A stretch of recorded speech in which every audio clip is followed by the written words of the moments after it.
নমস্কার বন্ধুরা, আজকে আমি নিয়ে এসেছি আমাদের অতি প্রিয় খাসির মাংসের রেসিপি। আমার হাতের খাসির মাংসের এই রেসিপিটা আমার বাড়ির লোক যেরকম সবাই খুব ভালোবাসে, আবার আমার বাপের বাড়ির লোকেরাও খুব ভালোবাসে। তাই খাসির মাংস আনলে আমাকেই রান্না করতে হবে। চলুন আজকে রান্নাটা করে নিই। ধুয়ে পরিষ্কার করে রাখা মাটনটার মধ্যে সবার প্রথমে মা দিয়ে দিচ্ছে দই, আর ম্যারিনেটটা বানানোর জন্য আদা, রসুন, পেঁয়াজ, টমেটো সব কিছুর পেস্ট লাগবে। আমাদের কাছে আদাটা আগে থেকে পেস্ট করা ছিল, তাই জন্য এই কটা পেস্ট করে আমরা দিয়ে দিচ্ছি মাটনের মধ্যে।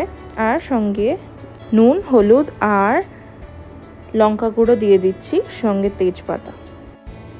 মাটন ম্যারিনেট করতে গেলে সব থেকে ইম্পর্টেন্ট কাঁচা সর্ষের তেল, যেটা দিয়ে সবকটা মশলা বাইন্ডিং হবে অ্যান্ড ভালো একটা মিক্সচার তৈরি হবে। এবার মা খুন্তি দিয়ে খুব আর্টিস্টিক্যালি মাংসটা মাখানোর চেষ্টা করছে, কারণ হাত দিয়ে মাখাতে গেলে হাড়গুলো এত শার্প থাকে যে হাতে কেটে যায়। তাই জন্য আমি বলেছিলাম যে তুমি হাত দিয়ে করো না, অ্যান্ড শি ডাজ দিস।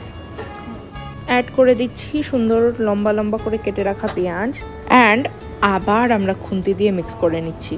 1 থেকে 1.5 ঘন্টা মতো ম্যারিনেট হতে রেখে দেবো। গরম তেলের মধ্যে গোটা গরম মশলা ফোড়ন দিয়ে পেঁয়াজটা ভালো করে ভেজে নিতে হবে যতক্ষণ না ক্যারামেলাইজ হচ্ছে। অ্যান্ড ক্যারামেলাইজ করার জন্য এর মধ্যে চিনি অ্যাড করে দিচ্ছে, সুন্দর একটা ক্যারামেল কালার আসবে আর মিষ্টি হয়ে যাবে।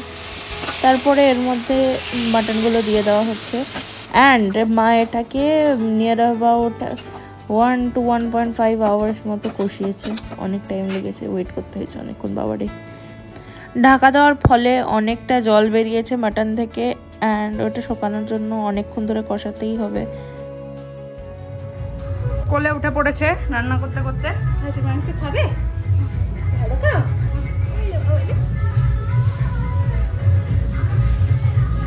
এটা কে? এটা কে? তুমি সব থেকে কাকে বেশি ভালোবাসো?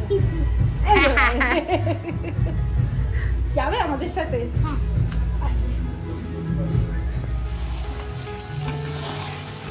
আমাদের মাটনটা ভালো করে কষানো হয়ে গেছে, জলও শুকিয়ে গেছে। এবার এটা ম্যাজিক্যালি হঠাৎই এটা প্রেশার কুকারে চলে এসছে, কী করে জানি না। তার মধ্যে এবারে জল অ্যাড করছি, অ্যান্ড আগে থেকে ভেজে রাখা আলু কিভাবে ভাজা হয়েছে আশা করছি আপনারা জানেন। তারপরে এবার প্রেশার কুকারে ঢাকনা খুলে যাচ্ছে, কারণ সিটি হয়ে গেছে। কটা সিটি দিয়েছে অনেস্টলি আমি জানি না, বাট মাংসের তেলটা বেরিয়ে গেছে, অ্যান্ড এটা খুবই সুন্দর লাগছে দেখতে। উপর থেকে কি হচ্ছে এটা? আরে গরম মশলা, এটা গরম মশলাটা গুঁড়ো করে দিয়েছি। এত বড় বড় কেন তাহলে? এগুলো গুঁড়ো করে দিয়েছি, মানে থেতো করে দিয়েছি, বেটে দেইনি। গুঁড়ো কি করে হলো তাহলে? খুন্তি দিয়ে মাংসটাকে একটু পোক করে চেক করে নিচ্ছি মাংসটা সেদ্ধ হয়েছে কিনা, অ্যান্ড হ্যাঁ হয়ে গেছে, কারণ অনেক কটাই সিটি দেওয়া হয়েছিল। In the end this is the final look. এবার এটাকে সার্ভ করে দেওয়া হবে, সবাই লাঞ্চ করবে। সো দেখে নিই। সবাই লাঞ্চে বসে গেছে। প্রথমে একটু ঘি দিয়ে খেয়ে নিচ্ছি। আজকে অনেক কিছু রান্না হয়েছে, কিন্তু শুধু বলছে শুধু ঘি দিয়ে খাবো আর খাসির মাংস, ব্যাস। ঘি দিয়ে খেয়ে নিক, তারপর খাসির মাংসের রিভিউটা হবে। ঘরের তৈরি ঘি দিয়ে খেয়ে নিই। হ্যাঁ, ঘরের তৈরি ঘি একদম। আমার শ্বশুর বাড়ি থেকে দিয়েছে, আর ও ওর শ্বশুর বাড়িতে খাচ্ছে। শুরু করলাম। মামা থেকে দেবো আমি? ছোট ভাইয়াকে মেখে দাও। দিচ্ছি, বোনও আগে বলেছে, ওর আগে আছে, আমি করে দিচ্ছি। নাকি ছোট ভাইয়া একাই মাখতে পারে? বাবা গো, আমি তোমাকে মেখে দেবো, রেখে দাও, খুব গরম। জলটা একটু চুষে নিই। আর কত আছে? ওটা দিয়ে দেখ, এরকম করে দেখ।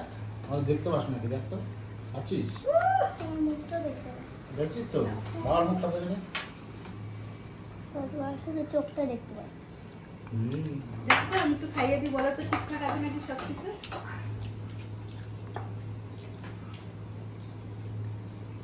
ভালো আছে? ওদিকে বলো। বল। দিয়ে খাবে? মা এখন ছোট ভাইয়াকে মেখে দিচ্ছে মাটন দিয়ে।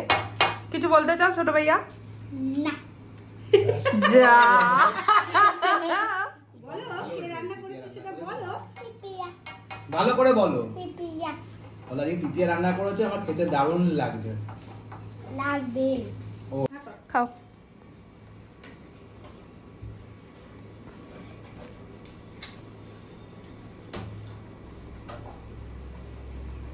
এদিকে কেমন তাকাও। হয়েছে বলো?